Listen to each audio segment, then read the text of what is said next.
बेचने का काम किया जा रहा है, इस देश को गुलाम बनाए जाने का काम किया जा रहा है। साथियों, चूंकि ये बच्चों का कार्यक्रम है और बच्चों के कार्यक्रम में बच्चों के अभिभावक यहां नहीं आए, इसका कारण आप सब नहीं जानते हैं, मैं जानता हूं इसका कारण क्या है। आज इस देश का हर नागरिक केवल नौकरी के लिए पढ़ना चाहता है, केवल नौकरी के लिए पढ़ना चाहता है, यानी नौकर बनने के लिए, अच्छी से अच्छी एजुकेशन, शासक बनने के लिए नहीं। इस देश का शासक बनने के लिए कोई तैयार नहीं है, इस देश का नौकर बनने के लिए लोग तैयार हैं। और जिस दिन किसी लड़के को एक नौकरी मिलती है चपरासी की, किसी एक व्यक्ति को नौकरी मिलती है शिक्षक की, उस दिन उसके घर परिवार में जो माहौल बनता है, जो गांव में माहौल बनता है, वो देखते ही बनता है। तो ये सोच की कमी है, क्योंकि लोग गुलाम बनाने की तैयारी कर चुके हैं। तो नौकर बनने के लिए लोग पीएचडी कर रहे हैं, नौकर बनने के लिए एमएससी कर रहे हैं, नौकर बनने के लिए बीई कर रहे हैं, नौकर बनने के लिए एलएलबी कर रहे हैं, माने जो भी एजुकेशन है केवल नौकरी के लिए। तो जब नौकरी के लिए पढ़ रहे हैं तो देश के बारे में सोचने की बात कौन करेगा? आज ज्यादातर लोग केवल चापलूसी के चक्कर में हैं, चाहे वो नेता की चापलूसी हो, चाहे मंत्री की चापलूसी हो, चाहे न्यायाधीश की चापलूसी हो, चाहे कलेक्टर की चापलूसी हो, चाहे मास्टर की चापलूसी हो, चाहे पटवारी की चापलूसी हो, केवल चापलूसी। और आज चापलूसी ने ही इस देश को गुलामी के बिल्कुल मुहाने पर खड़ा कर दिया है। कौन बोलेगा? कौन बोलेगा? कौन ये कह रहा है कि हमने एकीकरण किया? आज यहां विखंडन की प्रक्रिया चल रही है और हर आदमी जाति के तहत इस तरह से विखंडित है कि वो अपनी जाति के अलावा किसी और तरफ सोचने के लिए तैयार है। और जब इस देश में 6,743 जातियां हैं तो 6,743 राष्ट्र हैं।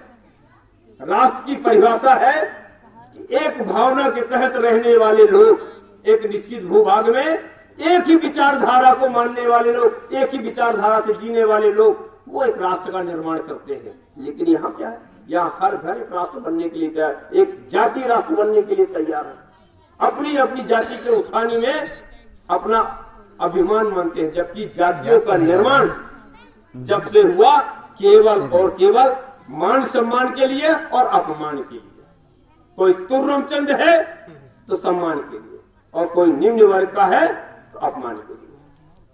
तो साथियों, हमें आज इस संगोष्ठी या इस कार्यक्रम के अंतर्गत हमें निश्चित तौर से संकल्प लेना चाहिए, जैसा कि हमारे पूर्व वक्ता एक साथी ने कहा कि दूसरे के लिए नहीं, हम क्या कर रहे हैं, हम क्या कर रहे हैं, इस पर विचार करने की जरूरत है। क्या हम कुछ अपने देश के लिए, अपने देश के संविधान के लिए कुछ कर रहे हैं? क्या हमारा नैतिक कर्तव्य है कि हम देश को बचाएं? और देश बनता है संविधान से। यदि इस देश का संविधान नहीं होता तो यह देश कुछ और होता। जैसे कि इस देश को हमारे कई साथियों ने संबोधित किया जो कि देश का नाम नहीं है, यानी शब्दों का भ्रमजाल। कौन सा शब्दों का भ्रमजाल? इस देश का नाम भारत है, सब जानते हैं, हर पढ़ा लिखा व्यक्ति जानता है, लेकिन पढ़े लिखे व्यक्ति भी इस देश को हिंदुस्तान के नाम से संबोधित करते हैं। जबकि आप यदि नक्शा उठाएंगे और जो रिकॉग्नाइज नेशन है, यानी संयुक्त राष्ट्र संघ द्वारा जो मान्यता प्राप्त देश हैं, उनमें 204 देशों में हिंदुस्तान नाम का कोई देश मान्यता प्राप्त नहीं है। भारत देश, तो भारत देश को नाम से ही पहले से ही ऐसा कुचक्र चल के लोगों को भ्रमित करने के लिए और भ्रमित करने के पीछे की साजिश क्या रही है, इस पर वह जाने की जरूरत नहीं है। निश्चित तौर से आप सब लोग समझदार हैं, कभी समय होगा तो भारत माता क्यों कहते इस पर चर्चा करेंगे। आज समय नहीं है, लोग कम है, समय ज्यादा हो चुका है। मैं इतना ही कहूंगा कि आप सबको अपनी तरफ से खुद हम देश के हित के लिए क्या त्याग कर सकते हैं, क्या समर्पण कर सकते हैं, अपना निजी स्वार्थ, कौन से निजी स्वार्थों को हम त्याग सकते हैं जो राष्ट्र हित में हो। यदि राष्ट्र हित में किसी सही बात को कहने की बात आए तो निश्चित तौर से हमें निसंकोच कह देना चाहिए। आज संकोच की वजह से देश गुलामी की ओर बढ़ रहा है। आज शिक्षक जानते हुए भी ये पाठ्यक्रम ठीक नहीं है, ये देश के हित में नहीं है, लेकिन फिर भी वो सरकार की नीति है, पाठ्यक्रम में शामिल है तो पढ़ा। लेकिन जिस दिन ऐसी स्थितियां नहीं होगी, लोग देश के बारे में सोचेंगे। बहुत कम समय में, ये टेक्नोलॉजी का समय है, एक बार में बहुत सारे लोगों तक वो मैसेज जाता है, लेकिन वह मैसेज जो जाना चाहिए वो मैसेज नहीं जाते, जो मैसेज नहीं जाने चाहिए वो मैसेज जाते हैं। अंत में अभी निकट 2 दिन बाद एक त्योहार आने वाला है, दीपावली, रोशनी का।